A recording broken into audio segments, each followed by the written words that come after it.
根据数位部的统计，最近主要的治安威胁有超过3成是利用假电子配甲简讯这款社交活动来共管制关个人资料，甚至是暗中控制你的电脑。提醒大家，这来路不明的网址甲档案，千万唔通点。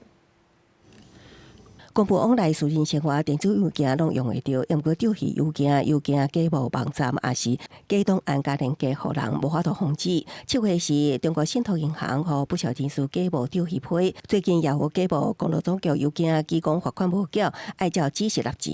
赶快呢，依他提供的这一个官网的连接就连进去了。好，那事实上小明呢是被带到一个恶意的网站，然后这个时候他的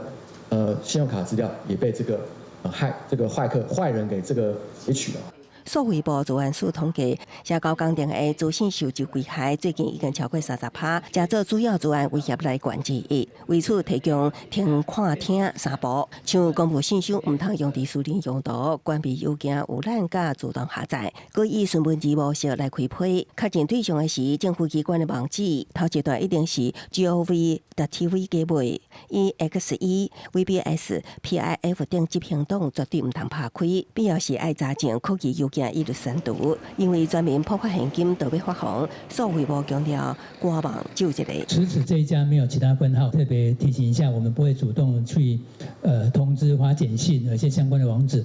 另外，因为教育部10月7日发函提醒各校，根据打杂机标榜数字，请学校特别小红册诈骗为重点宣导的代志。数位部表示，爱过了解，也毋过说明小红册属于中国产制的 App， 是危害国家安全的产品，爱采取必要的措施。为此，政府机关也有公立学校目前拢禁用。公司新闻采访报道。